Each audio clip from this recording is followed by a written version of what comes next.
గాండ్ల 3 సంక్షేమ సంఘాల జేఏసీ తరఫున అన్ని నియోజకవర్గాల నుంచి మించిన ఆంధ్రప్రదేశ్ అంతా పర్యటన చేస్తున్నాం సార్. మన వాళ్ళ విజయం సాధించాలని కూడా. కనుక ఈ పాలకొల్లు నియోజకవర్గంలో బీసీలుగా మేమందరం కూడా మేము వెన్నంటే ఉంటామని చెప్పి ఈ రోజుకి కూడా మేము చాలా మోసపోయాం. బీసీలకు వెన్నుముఖంగా ఉంటామని చెప్పిన వైసీపీ ప్రభుత్వం మన వెన్నులు తీసిందని చెప్పి వేదిక ముఖంగా నేను చెప్తున్నాను. మన వెన్ను వెనకొట్టింది.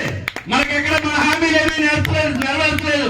ఈనాటికి కూడా మేము గత నెల రోజుల క్రితం చంద్రబాబు నాయుడు గారిని కలిసినప్పుడు కూడా ఎవరికి ఏమైనా సమయాన్ని విలువైన సమయాన్ని అరగంట సేపు మాకిచ్చి ప్రతి సమస్యని క్షుణ్ణంగా అడిగి తెలుసుకుని పరిష్కారం ఎలా చేస్తే బాగుంటుందని కూడా మళ్ళీ ఆయన అడిగి మాకు హామీ ఇచ్చారు. ఇవాళ ఈ సభాముఖంగా చెప్తున్నా, ఆంధ్రప్రదేశ్ లో ఉన్న గాండ్ల తెలుగుల దేవతెలుకల కుటుంబాల మొత్తం మూకుమ్మడిగా ఈ కూటమికి గంపగుత్తుగా ఓట్లు వేస్తారని చెప్పి కూడా మేము ఈ సభాముఖంగా మీకు హామీ ఇస్తున్నాం సార్.